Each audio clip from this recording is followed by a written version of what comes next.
criminal psychics, as we take a look at, I guess, the real-life medium. Is that how you describe yourselves? I would say yes. Yeah, that NBC show. Yes. Always good to have a tie-in here with the I would say Peacock. yes. The medium is pretty accurate. Yeah. We work with law enforcement and with families, so yes. You know, the last time we had you on, we were talking about the impact of the images that you see. This Caylee Anthony story just continues to get stranger and stranger. My good friend Nancy Grace has made a career out of it. She's now #2 in all of cable television because this story just continues to go on and on. Let's talk about your involvement with Caylee Anthony, the story there. Our involvement. See, I just want you guys to figure out who wants to speak first. My sister can speak Okay. first. Our involvement through Caylee Anthony, we got involved through Dominc Casey and helping with him and giving some insight.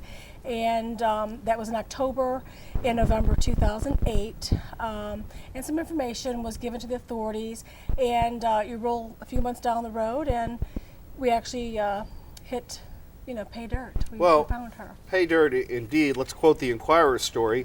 In her last moments of life, little Caylee Anthony fought bravely to survive as her mother, Casey, attacked her in a fit of rage and then realized she had gone too far, accidentally suffocating her little girl. That's the shocking conclusion of two famed psychic sisters, Suzanne and Jean Vincent, who uncannily accurate visions, uncannily visions help pinpoint the location of Kaylee's final resting place, an abandoned weed-strewn lot. It's all about profiling. You get a vision of where the child is missing at or buried at, and then you get the rest of the story, a possibility of who done it, and then it's up to law enforcement to take those clues and to follow through with it. And take us through, I guess, if you can, for us people that don't have the gift, how you folks here tuned into this and had this vision, if that's the correct term for it, of the mother suffocating her kid. It's almost like you're seeing a rolling picture or a negative, and you can almost get this vision of her being part of it, being very angry. She has a lot of anger with her, and with this anger shows the next sequence of her either hurting her or smothering her. Do you feel that like an emotion, or is it just visual? All of it, emotion, visual, everything. Like a moving picture.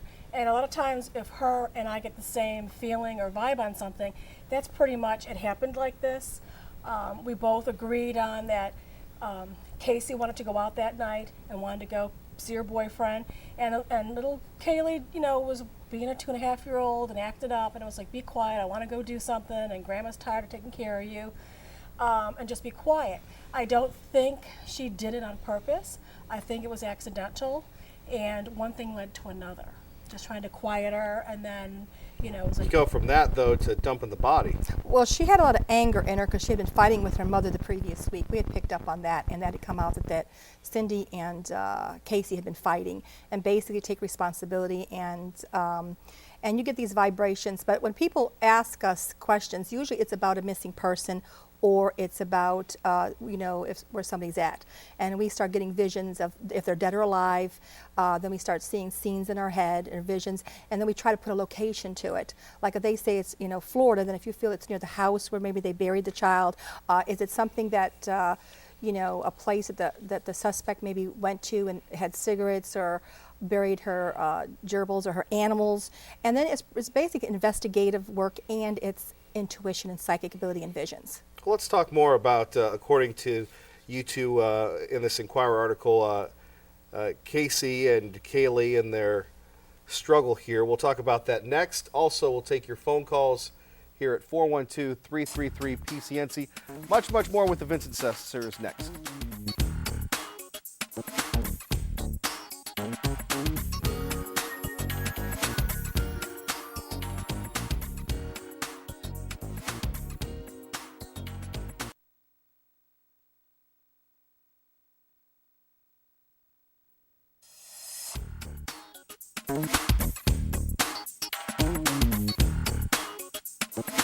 Criminal psychics, do they work?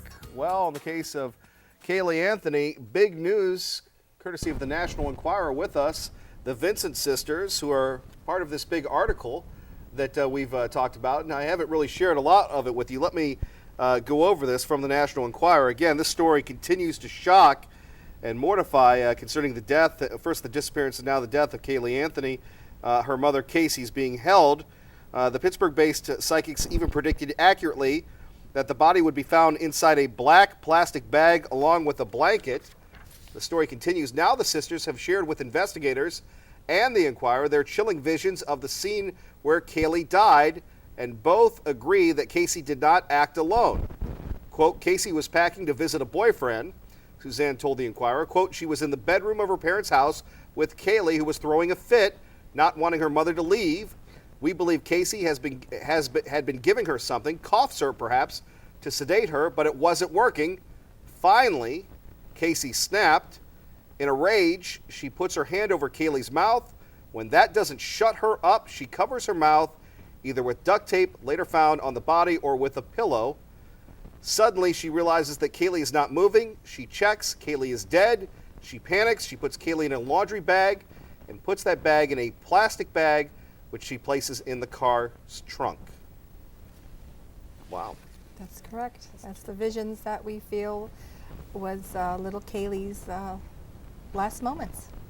A tragedy for a young child. Yeah. Very sad. Any remorse that you're feeling from the mother? No. No, I think that she is, she sort of like separates herself from what's happened, like it didn't happen. So it's kind of like a strange disassociation. Sure. It's really kind of a strange case. You say in the story she didn't act alone. No. I think she had help. She feels she had help. I feel it was another male and another male who may have known but not knowingly, disposed of the body. Maybe she just said, come help me, or just let's go to a location. And then after the fact, it all unraveled, and it was like, I may have been an accessory to a crime here. What about the boyfriend? Oh, I feel the boyfriend had some She knowledge. has many boyfriends. Yeah. Many boyfriends. Well, variety is the spice of life, so they tell me. We go to the phones at 412-333-PCNC, and we go to Karen. Karen, welcome to Night Talk. Hey, hi, how are you? Great. Hey, I wanted to ask the sisters how they felt whenever they did indeed find the body, where they said it was. How did they feel about that? I mean, I can answer it. I felt closure for everybody. I felt closure for myself because everyone has been following this story. I felt deep sadness because everyone wants to keep on the back burner that maybe someone has her and then they'll release her.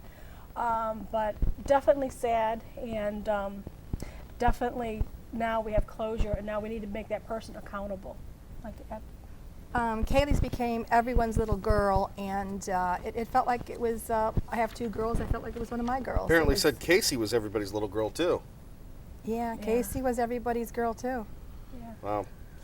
You look at the grandparents. They stood by, or the grandparents, the parents, they stood by their daughter through thick and thin. We saw this play out on national TV. The father getting in fights with protesters. You getting reads on them?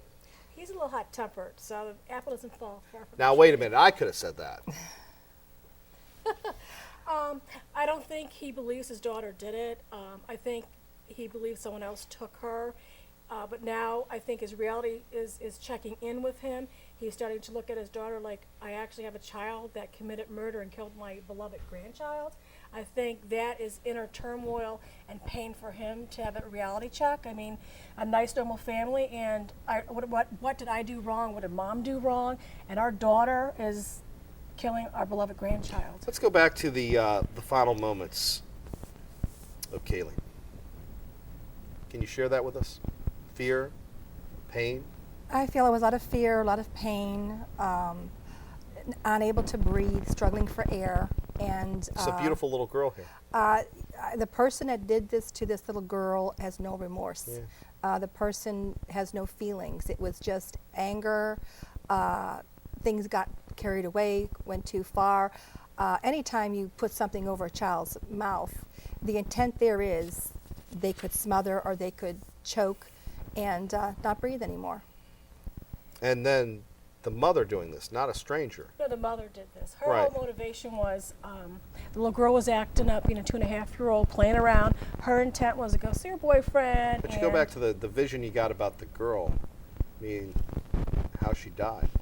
I felt that she tried to quiet her, and then be quiet. I want to go out, and then just to put her in a sort of a timeout, put a little tape over her mouth, and I kind of think it just went a little too far, and she was still acting up.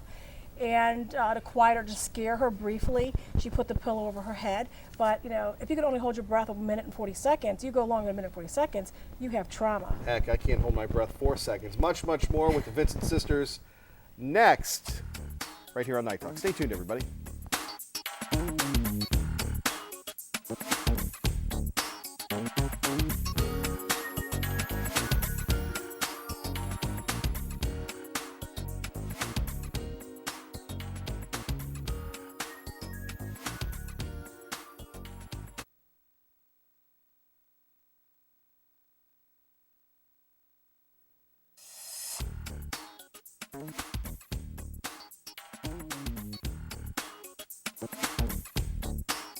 Welcome back to Night Talk as we continue on. Kevin Miller with you. Talking about criminal investigative profilers, the Vincent Sisters with us. We'll take your calls. Also, you can check them out online as well. We'll have that website for you as we roll. But let's go to the phones quickly, and we go to Stephen. Stephen, welcome to Night Talk. Hello, Hi, Stephen. How you doing? Great. I was wondering what the sisters thought about when they were going to start implanting us with microchips and we're going to go into the cashless society. Stephen, great call. I will have what you're having. Let's go to Mike. Mike, welcome to Night Talk. You're on with the Vincent Sisters. Hello, Mike. Yeah, Kevin. I would like to ask the sisters if they have any theory on the JonBenet Ramsey case. Wow, good question. I have a theory. I do feel that an associate of her father, and her father may know who it was, some kind of blackmailing. I also felt there was something within the family unit that was not right. But I also feel there was somebody in the area that was bothering children at that time. There may have been some kind of serial killer in the Colorado area. So it was yes, a vibe inside the home, something was going on, but initially someone did come in, and I think they, from the outside. When I think of JonBenet Ramsey, her mother died, and I don't know if they're still dating, but apparently he's dating Natalee Holloway's mother. Yes, I heard that. Now, the Holloway case intrigues me, like everybody, but I used to live in Birmingham. I used to go to Mountain Brook all the time. Any insight on that, Natalee Holloway? I do believe that the suspects are involved in that some way, and I just think law enforcement has to prove their connection. And I even think possibility that it widens into maybe more family members to help cover it up. Yeah, you go back to that, and it was almost like when Greta Van Susteren went down there and interviewed the father, and then the father wouldn't let the son talk to the cops for a certain period of time. That had a look, but you deal with this all the time. Sometimes high-profile cases, sometimes not-so-high-profile cases.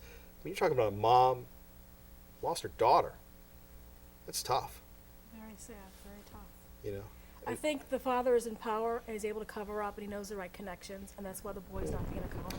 But when you deal with people that say, help me find my kid, sometimes it works, sometimes it doesn't work. It doesn't work. We leave it in God's hands, and if it's meant to have the pieces fall together and the right people come together, then it unravels and it connects to the person who did it, or connects to where the body may be. And when you have a person that we believe the perpetrator put her into a boat and then dropped her off the side. Now, when you meet people, can you tell if they're good or evil? Absolutely. Yes, we can, but we don't have our psychic caps on every minute. We're not talking about like the Jedi here, or I guess Star Trek. But I mean, you can tell. If you're on that caliber of being to commit homicide, like Teddy Bundy, like Teddy Bundy, absolutely. Yeah. You guys shared that story last time with us about Ted Bundy. Yeah, you could tell by his eyes and his face that there was something very seriously disconnected in their sociopathic personality. So what's next for you two? As we look at the website here. We are working with the Haley Cummings case, the other missing child from Florida. That's a real tragedy too, because there's a lot of suspects, and the Constitution stops the law enforcement from maybe looking into homes that they would like to search for the child. So their hands are kind of tied down there.